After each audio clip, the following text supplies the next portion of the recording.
자, 오늘 이제 영민 간사님이 처음 특송을 하는데요. 어저께 저녁에 왔어요. 그래서 이제 정수 자매랑 저녁에 못 마친 거예요. 근데 이제 내일 드럼을 어떻게 해야 되나 이렇게 물어보더라고요. 그래서 제가 얘기했어요. 정수 자매라는 자매가 있는데 드럼을 배운 적은 오래되지 않았지만 박자가 정박자니까 걱정하지 않았는데 이렇게 얘기를 해줬어요. 운동을 했던 친구가 박자 정박자니까 굉장히 안심스러워하는 거예요. 왜냐하면 음악을 이렇게 할 때요, 중요한 악기들이 다 있지만 특별히 리듬 악기라고 얘기하는 게 드럼이나 베이스거든요.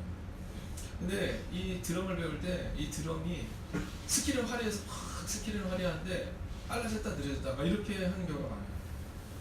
그래서 음악을 하는 분들이 제일 좋아하는 사람이 누구냐면 스킬이 화려한 사람이 아니라 정박자로 이렇게 가는 사람이에요. 제가 어저께 그리고 나서 저녁에 집에 딱 들어왔는데 그 생각이 나는 거예요. 나는 하나님 앞에서 정박자 인생을 살고 있나, 아니면 이렇게 올라갔다 이렇게 내려갔다 하는 삶을 살고 있나. 그거 어떠세요? 여러분, 이렇게 올라갔다 이렇게 내려가는 삶을 사세요? 아니면 늘 정박자의 삶을 살아가세요? 저는 오늘 여러분의 삶 가운데 기도보다 앞서지 않는 그 기본을 지키는, 여러분 화려하지는 않지만 늘 있어야 할 자리 있고, 그리고 그렇게 매일마다 한 걸음씩 걸어가는 여러분과 제가 되기를 주의 이름으로 축원하겠습니다. 어저께 전화가 왔어요. 전화가 왔는데 예전에 사역했던 지방에서 이제 전화가 왔어요. 전화가 와서 저한테 뭘 요청을 하셨냐면 아동부 성교학교를 그 교회에서 하는데 아동부 성교를 인도해달라고 저한테 전화가 온 거예요. 그래서 제가 그 전화를 받고 너무 깜짝 놀라서 네, 저는 아동부는 저보다 훨씬 훌륭한 분이 많습니다. 이렇게 얘기를 했어요. 다시 한번 생각해 달라고, 기도해 달라고 하시더라고요. 제가 기도를 하고 한 15분에 다시 전화를 드렸어요. 그래서 저는 안 되고 더 좋은 분을 세우는 것이 좋습니다. 근데 그 중에 하나는 뭐냐면요, 그분이 생각하는 저는 누구냐면 한 10년, 15년 전에 풋풋한 30대 초반에 열정을 가졌던 그 전도사인 거예요. 근데 그분이 목사님이 됐으니까 더 잘하시겠지만 사실은 이제는 아이들이랑의 언어도 다르고 여러 가지 다른 사람이 있는 거죠. 또 저는 아동부 사역을 하면서 아동부를 사람들은 부흥시키는 것을 봤기 때문에 저 목사님 오시면 좋겠다 하지만 사실 그 부흥은 부흥 집회나 이런 것들을 통해서가 아니라 제자훈련을 통해서 했어요. 저는 6학년 아이들, 5학년 아이들도 제자훈련을 시켰습니다. 그래서 그 당시에 저희가 아동부가 한 30명, 40명이 채 안 되는 아동부였는데요. 아이들을 제자훈련을 시키는 거예요. 5학년, 6학년을 제자훈련 시킵니다. 5학년, 6학년들이 막 오기도 어렵잖아요. 근데 제자훈련을 딱 시키니까 이 아이들이 어떻게 변하냐면 아이들이 나중에 150명, 막 160명 이렇게 모이니까 교사가 없는 거예요. 그러면 제자훈련을 받았던 이 중학교 올라가기 전에 6학년 애들, 5학년 애들이요, 아침 8시에 교회로 오는 거예요. 그래서 1시간 전에 와서 저랑 같이 15분을 다 기도하고 아이들이 선생님들처럼 막 저학년들을 막 데리러 가는 거예요. 그래서 그 일들을 통해서 부흥이 일어났지, 제가 사실은 아동부의 부흥이 이런 건 저랑은 잘 맞지 않거든요. 그래서 제가 어저께 이제 그런 얘기를 설명을 쫙 드리고, 그리고 저에 대해 오해하셨어요. 제가 가면 아마 아이들이 지루해 죽을 겁니다. 이렇게 얘기를 하고 전화를 다 끊었어요.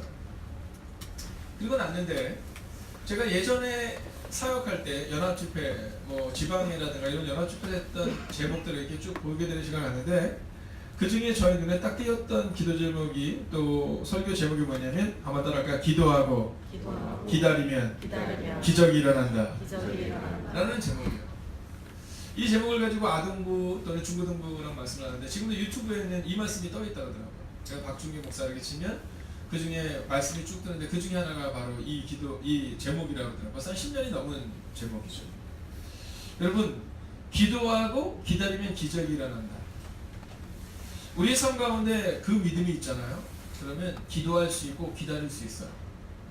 근데 우리가 왜 기다리지 못하냐면, 왜 기도하지 못하냐면 기적이 일어나는 것을 끝까지 경험해 본 적이 별로 없기 때문이라는 거죠. 어떤 사람이 그런 얘기를 한번 한 적이 있습니다. 시작을 통해 경험하지만 완성을 통해 경력이 된다는 거예요. 여러분, 시작은 해봐요. 그래서 경험을 해봤다 그러지만 사실 우리 가운데 경험의 시대가 아니라 경력의 시대로 우리는 가고 있잖아요. 저는 올 한해 2019년 누가 그랬다더라, 저 사람이 그랬다더라, 저 가정이 그랬다더라가 아니라 여러분의 가정 가운데 기도를 통해 기적을 경험하고 그리고 그것이 여러분 가정의 경력이 되시기를 주의 이름으로 축원하겠습니다. 여러분 올 한 해는요 우리가 완성을 이루어야 한다라는 거죠.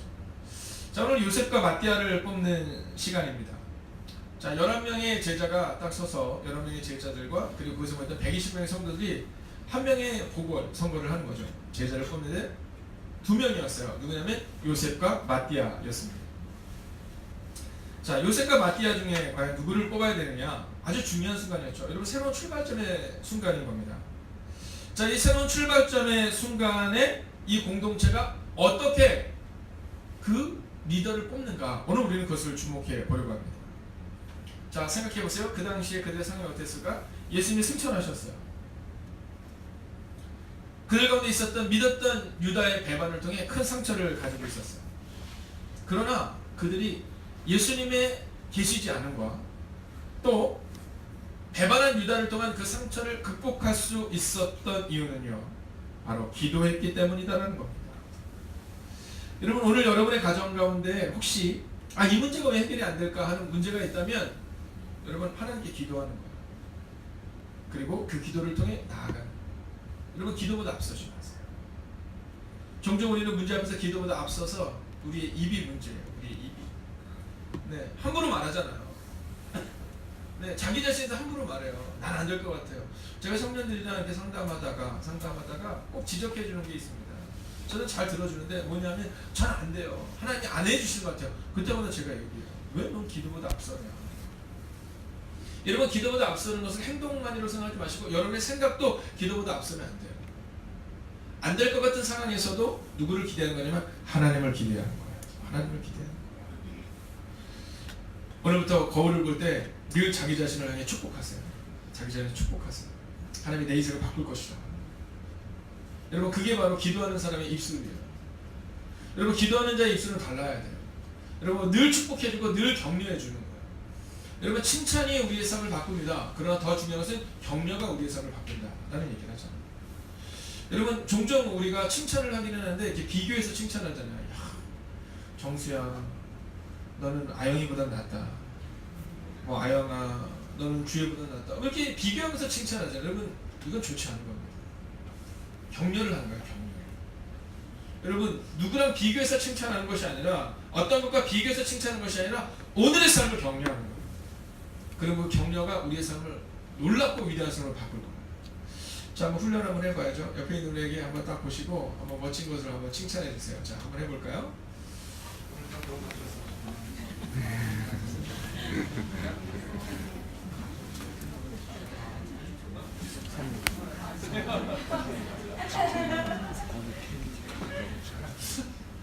여러분 우리의 삶 가운데 이 문화라는 게 있어요. 이 분위기. 한번 더 할까? 아멘이 크면 되고 찬양이 크면 되고.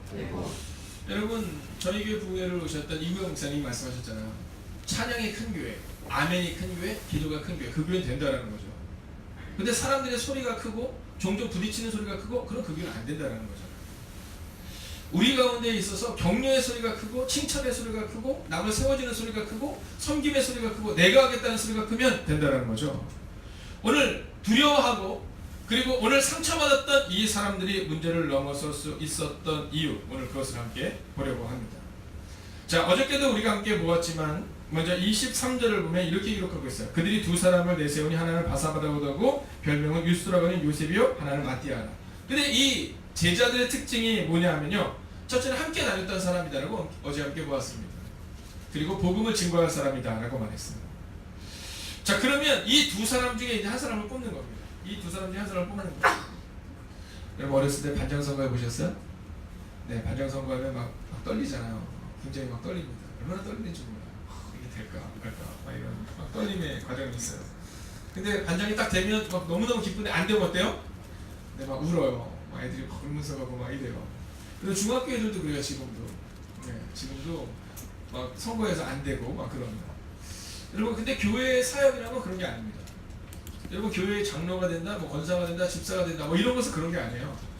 여러분 이것은 헌신의 자리로 들어가는 거예요. 여러분 장로가 된다는 것은 뭐냐면 목사의 관심에서 벗어나는 걸 말하는 거예요. 여러분 권사가 된다는 것은 뭐냐면 목사의 생각을 덜 받는다는 것을 작정하는 게 권사예요. 여러분 집사는 뭐예요? 네, 그 이전에는 막 평신도 때는 막 목사님이 막 안아주고 막 챙겨주고 막 이랬는데 집사가 되면서부터는 그분이 아니라 그분이 다른 사람을 챙겨준 거, 이게 바로 집사다라는 거죠. 그러니까 오늘 마띠아랑 요셉이랑 누군가를 딱 뽑았을 때 내가 안 됐다고 서운해하지 않아요. 그냥 묵묵히 살아가요. 여러분 우리 교회도 그런 교회가 되어야 돼요. 자, 그런데 오늘 그 제자를 뽑는 모습 가운데 24절 보면 이렇게 기록해요. 24절 같이 한번 읽어볼까요? 시작. 그들이 기도하여 이르되 두 사람의 마음을 아시는 주여, 이 두 사람 중에 누가 주님께 택하신 바 되어. 아멘. 자, 첫 번째 스텝은 뭐냐면 기도보다 앞서서는 안 된다는 겁니다. 기도보다 앞서서는 안 된다. 자, 사람을 딱 뽑는데 회의할 수 있잖아요. 야, 넌 누가 주니? 넌 어떻게 생각해? 오늘 아까 격려하라 그랬잖아요. 격려. 오늘 우리 정수가 저를 진짜 격려했어요. 네. 뭐라고 격려했냐면 목사님은 항상 멋지시다고. 네. 그래서 제가 거짓말 같은데? 그랬더니 아니에요? 이렇게 얘기했어요. 저는 알아요. 거짓말인 거. 네. 그럼 이게 격려라는 거예요. 이게. 네. 네. 자, 기도보다 앞서지 않는다. 여러분 막 만나서 이거 어떻게 해야 될까? 막 고민하는 게 아니라 기도하는 거예요. 여러분 우리 가정에 어떤 문제가 딱 생기잖아요. 그러면 어떻게 하면 좋을까가 아니라 먼저 기도하는 거예요. 먼저 기도하면 그럼 우리의 언어가 달라져요. 그리고 삶에 대한 태도가 달라지고 방법이 달라진다라는 거죠. 근데 우리의 문제는 기도보다 늘 앞서죠. 여러분 위대한 리더들과 그렇지 않은 사람들의 차이는 늘 기도에서 갈려요. 늘 기도가 답이다라는 거죠. 기도가 답이다. 여러분 중요한 일이기에 더욱더 기도해야 되는 거예요. 제가 오늘 한번 여러분에게 묻습니다. 여러분 기도하십니까? 아니면 계획을 세우십니까? 저는 이번 3주간의 시간이 우리들 모두가 기도하는 시간을 가졌다고 생각합니다. 빌 하베스 목사님의 책 중에 너무 바빠서 기도합니다 라는 책이 있어요. 근데 이 책을 보면 사실은 너무 바빠서 기도한다라는 표현을 처음 쓴 사람은 누구냐면 지금부터 약 501년 전에 마틴 루터입니다. 자, 그런데 그 500년이 쑥 지났는데도 불구하고 지금도 여전히 그런 거예요. 근데 사실 마틴 루터가 너무 바빠서 기도합니다라고 말했던 그때는요, 그가 얘기한 게 아니에요. 예수님의 모습을 보고 한 거죠. 여러분 사복음서를 보면 예수님이 얼마나 바빴는지 기록하고 있는데요. 아침부터 시작해서 새벽부터 저녁까지 눈코 뜰 새 없이 바쁜 장면이 나와요. 그리고 저녁 늦게 잠을 주무시거든요. 근데 그 다음날 새벽에 다 제자들이 딱 일어났는데 예수님이 있어요? 없어요? 예수님이 없어요. 쟤네 막 찾아다니고 예수님 어디 가셨어? 찾아다니다 보니까 어딘가에 한적한 곳에서 새벽 미명에 기도하고 계시더라 이런 말씀이있어요. 여러분 예수님하고 바쁜 사람이 없는데 예수님은 늘 기도하는 자리에 있으셨다는 거예요. 그거를 500년 전에 마틴 루터가, 그리고 그것을 지금 빌하베스 목사님이, 그리고 그것을 우리가 살아내야 한다라는 거예요. 근데 그 책에 보면 이런 내용이 나와요. 일할 때는 우리가 일하지만 기도할 때는 하나님이 일하신다. 여러분 우리의 마음 가운데 우리가 일할 것이냐 아니면 우리가 기도할 것이냐 결정하시면 돼요. 결정하시면 돼요. 어떤 아이가 사탕집 앞에 이렇게 서 있는 거예요. 사탕집 이렇게 서 있는데 사탕집 아저씨가 너무 마음이 좋은 아저씨였어요. 그 아저씨가 그러는 거예요. 얘야 사탕이 먹고 싶니? 네, 사탕이 먹고 싶어요. 그랬더니 이 아이에게 그 아저씨가 그러면 사탕 한우껏 집어. 한우껏 집으면 그거 내가 다 줄게 이렇게 얘기해요. 근데 그 옆에 있던 엄마가 아니에요 괜찮아요. 아니에요 얘 뭐 가지라 그랬어요. 근데 이거 안 집어요. 아저씨가 집어 어때? 안 집어요.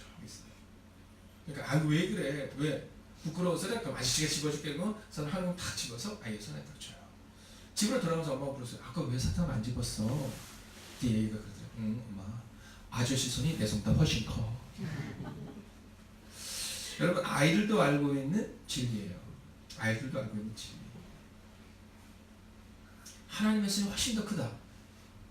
우리가 알고 있다면 기도할 수밖에 없죠.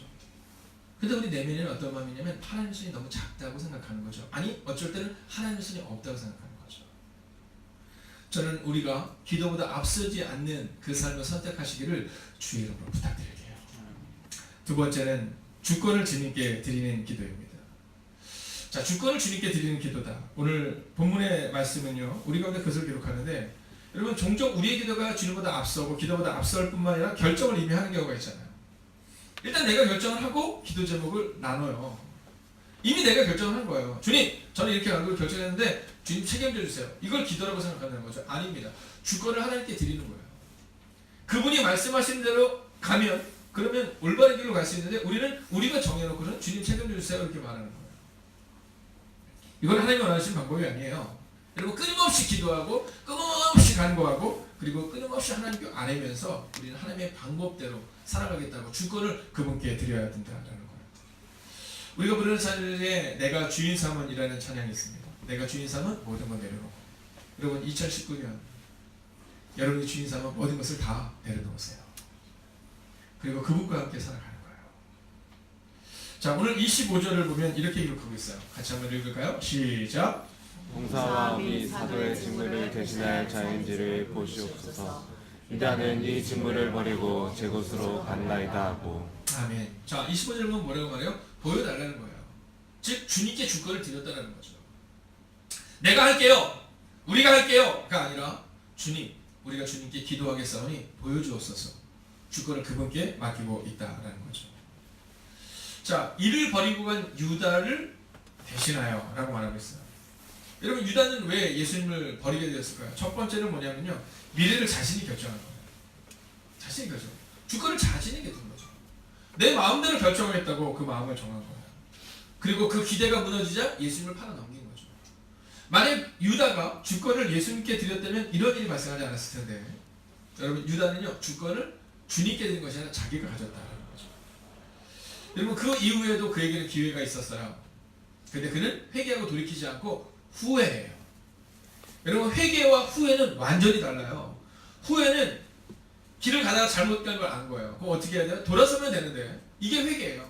회개라는 것은 내가 막 쭉 길을 가다가 이거 잘못됐어. 그럼 돌아서는 거예요. 여러분 올 한 해 한번 서로에게 한번 약속해 볼까요? 즉각적인 사과. 즉각적인 사과. 여러분 이걸 좀 하세요. 예, 이 훈련을 하세요. 제가 저희 집에서 갖고 있는 첫 번째 원칙 중에 하나는 즉각적인 사과입니다. 네. 제가 뭐 아버지다 뭐 이런 거 별로 의미 없고 딱 생각해서 잘못했 미안. 내가 잘못했어. 내가 내 생각이 짧았네. 네 말이 옳아. 여러분 그냥 즉각적인 사과를 한번 해주는 거예요. 네, 그럼 그 다음부터는요 풀려요. 다 풀립니다. 하나님께는요 마찬가지입니다.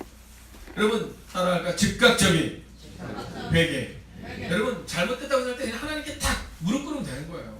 여러분 무릎 꿇으면 되는 거예요. 무릎 꿇으면 끝납니다. 무릎 꿇으면 끝나요. 근데 대부분 무릎을 안 꿇잖아요. 제일 인생에 있어서 무릎 안 꿇는 사람을 유명했던 사람이 누구냐면 저예요. 저는 누구에게도 이렇게 무릎 꿇는 게 싫더라고요.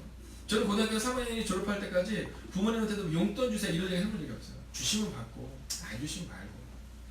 네. 주시면 감사하고 안 주시면 말고. 그냥 별로 뭐 그런 얘기를 별로 해본 적이 없어요. 매를 맞을 때도 마찬가지. 제 동생은요 어머니한테 매를 맞잖아요. 그러면 한 대를 딱 치려면 이미 뭐 팔 다리를 붙잡고 막 늘어져요. 뭐 때리지 못해 때릴 수가 없어요. 저는요 그냥 때리는 대로 맞습니다. 뭐 그냥 맞지 뭐 이런 거예요. 지나는 거라고 생각하면 제일 무식한 사람이죠. 네? 부모의 마음을 제일 아프게 한 사람이에요. 아니 부모의 마음 가운데 때리면서 내가 너를 죽을 때까지 때리겠다 이래요? 네가 돌이켜라 이런 건데 제 동생은요 일단 입으로는 돌이켜요.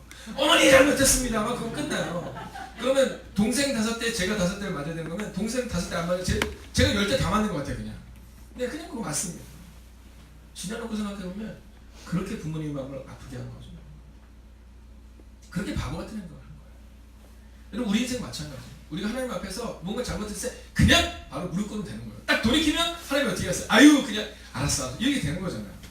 근데 우리는 어떻게 해요? 내 자존심이 있지. 우리 버티는 거예요.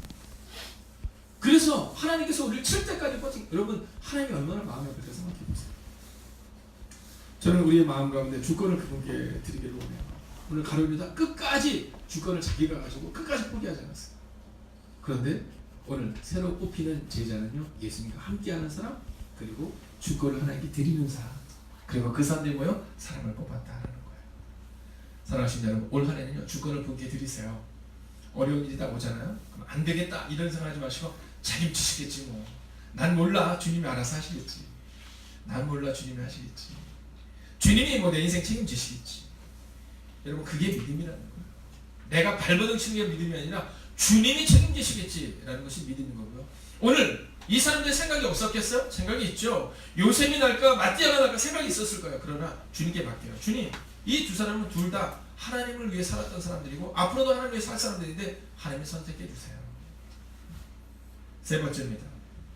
기도로 얻어야 됩니다.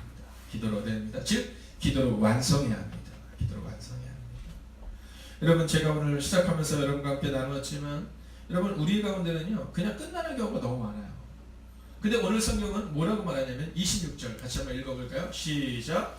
일보바 마띠아를 얻니 그가 11사도의 수에 들어가니라. 아멘. 자, 마띠아를 얻었다 이런 표현을 쓰잖아요. 여러분 기도는요 결론을 냅니다. 착한 일을 시작하시니까 완성하세요. 오늘 우리의 마음 가운데는 어떤 마음을 가지고 살아야 되냐면 하나님이 시작하셨으니 하나님이 책임지실 것이다. 여러분 하나님이 우리를 보내셨으니 하나님이 내 인생을 책임지실 것이다.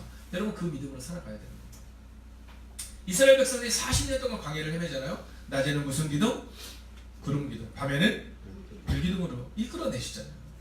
여러분 그 40년의 시간 얼마나 행복했을까? 여러분 생각해보면 너무너무 행복했을 것 같아요.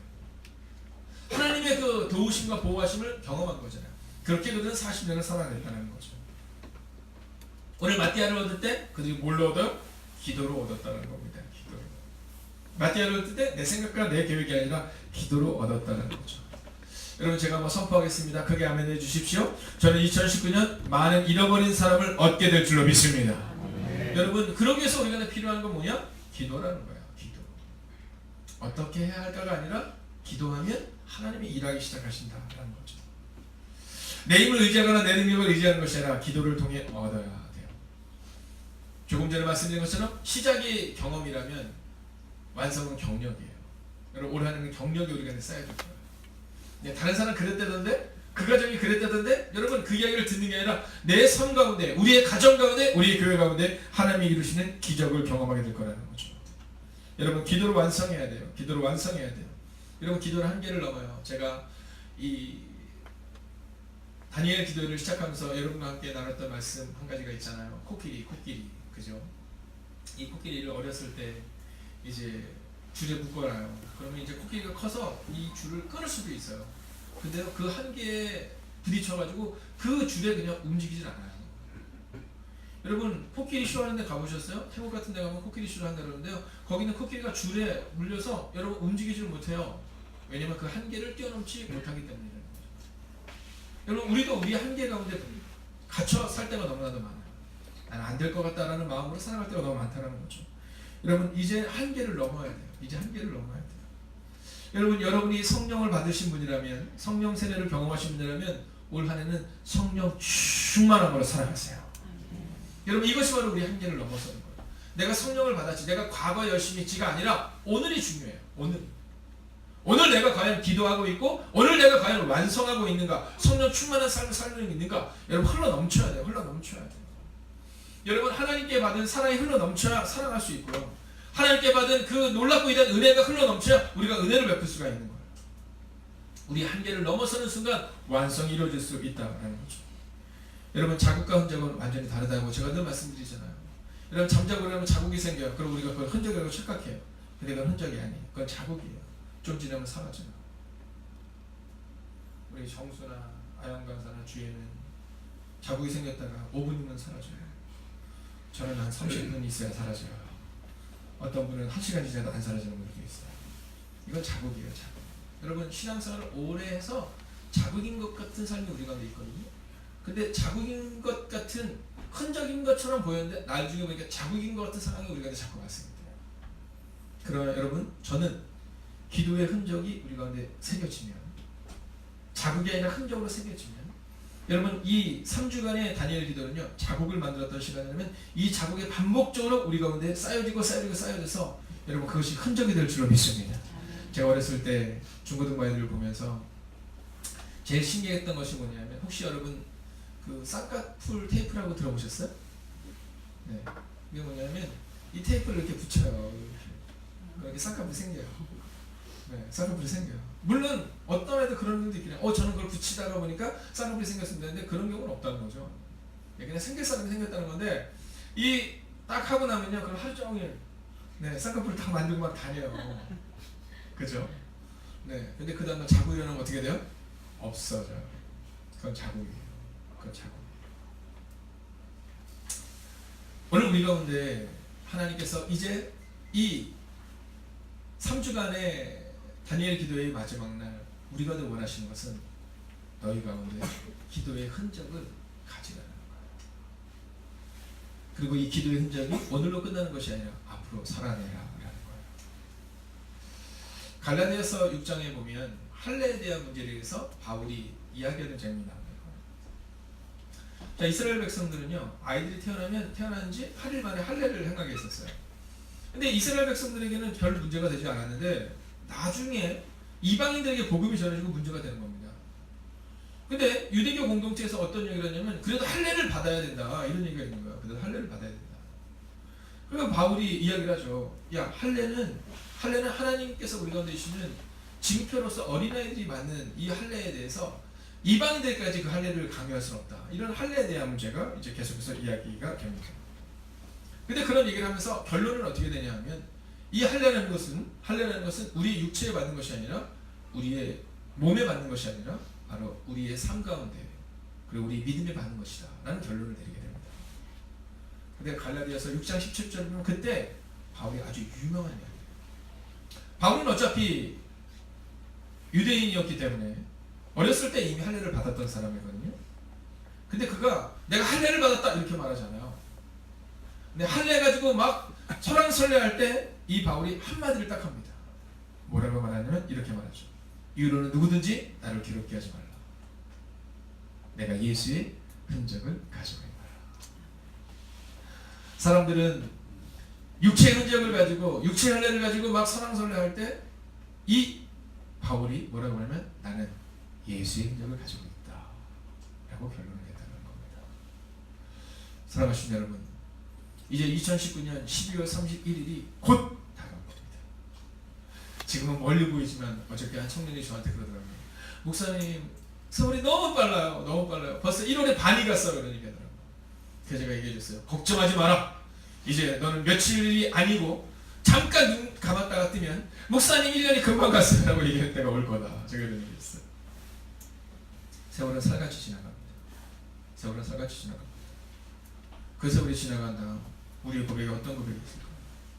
나는 예수의 흔적을 가지고 내가 교회를 세웠고 나의 가정을 세웠다 라는 고백을 드릴 것인가? 아니면 가룟유다처럼 떠나는 인생이 될 것인가? 여러분, 그 선택은 우리에게 있다는 겁니다. 올 한 해 기도로 감싸지 마십시오. 기도로 완성하십시오. 그리고 그 기도가 여러분의 자국이 아니라 흔적이 되어 여러분 기도를 통해 경험이 아니라 경력을 쌓는 한 해가 되어 그 놀랍고 그 위대한 일을 이루는 여러분과 제가 되기를 주의 이름으로 축원하겠습니다. 아멘. 기도하겠습니다.